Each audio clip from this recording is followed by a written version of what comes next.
One more documentary gets a Cronkite Award. This one from a local station, KXAS in Texas, Dallas-Fort Worth. Judges called Against All Enemies a standout that could go up against a network production, one that shows that the NBC O&O's commitment to invest the resources to do a professional job. The NBC5 Investigates team, I'm going to just pause here because I still can't believe this happened, revealed that a former Oath Keeper had infiltrated the official training program of Texas sheriffs and planted disinformation in the lesson plan. Sheriffs were being instructed that their power constitutionally exceeds the authority of the FBI and even the president's authority. Let's watch a clip.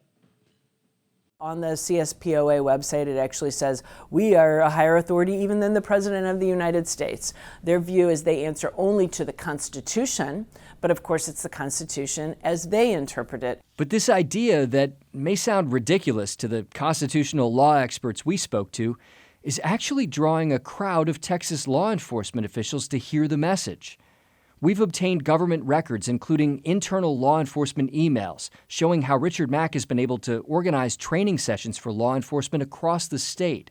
Trainings that have been supported by sheriffs, constables, prominent Texas elected officials, and even the state agency that certifies law enforcement officers. We can't have extremists who are misstating the law for their own purposes get in and poison trainings for law enforcement. This is a national security issue. It's also a state security issue. So we set out to see why Richard Mack has his sights set on Texas. Texas is the state where it's growing the fastest. And how he responds to those who say he's spreading a lie. Tell the professor who said that he's an idiot and a liar. Professors. Accepting the award for the NBC5 Investigates team, Bonnie Moon, Eva Parks, and Scott Friedman.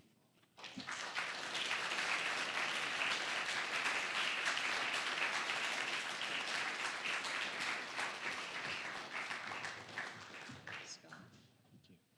And pass it on down. Oh, am I a short one? Oh. One more, all right. Well, thank you very much, USC Annenberg Norman Lear Center, for this incredible Cronkite Award recognition. This is a project that started when Bonnie Moon, an executive producer in our newsroom, came to my group and asked if we would help answer a very good question. The question was essentially, of all the towns in America, why was Stewart Rhodes living in a town west of Dallas in our viewing area in the years before the assault on the Capitol? And as I like to say, one of the best things about investigative reporting is that a good question often leads to another question and to another, and sometimes that takes you down an unexpected path. And in this case, the path led us to see how some law enforcement officials, including some with past connections to Stewart Rhodes, have continued to promote core concepts of the Oath Keepers in Texas and beyond, concepts that legal scholars tell us simply have no basis in the law, including this notion that local law enforcement officials have power under the Constitution to interpose and overrule the federal government when the locals personally deem some federal action to be unconstitutional. So with help from Bonnie and our producer Eva Parks, researcher Don Peritz, we began to unearth records detailing how law enforcement officials from dozens of Texas agencies had attended trainings run by a group that promotes these concepts. And we obtained handouts that shed light on the ideology promoted in those sessions. At the time, law enforcement officials who attended the trainings, as you heard, could receive continuing education credit from the state of Texas for attending those sessions. So we questioned state officials about that, and the Texas Commission on Law Enforcement then began its own investigation. Today we have an update to that. We can tell you that 2 weeks ago, almost 5 months after our series premiered, the commission announced it will prohibit police and sheriffs from receiving state credit for those classes in the future.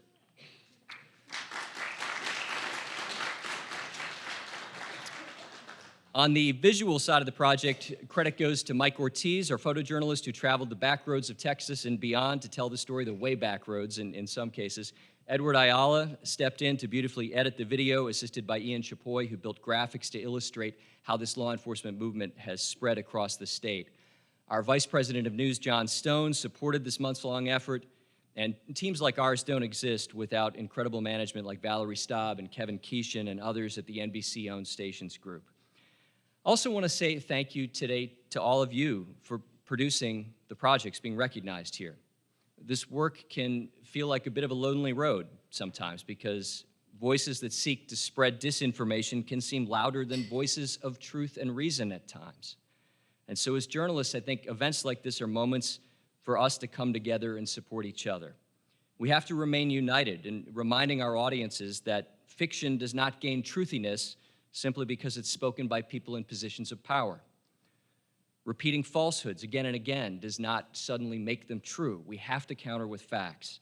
If we don't, disinformation will become the perceived truth in more and more communities, and that can only benefit those who seek to operate separate and apart from the laws and institutions that hold this country together.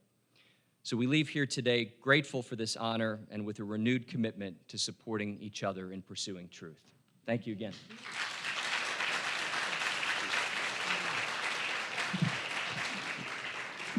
Thanks, Scott. Great work. If you're wondering why a few people have departed the room, I know Terry Moran got a notice that the indictment was about to be unsealed. You don't even have to say what that is, right? And that's why everybody's scrolling on their phones. Anyway, we're going to take a really lightning quick break to get you dessert and back in a few minutes. Thank you.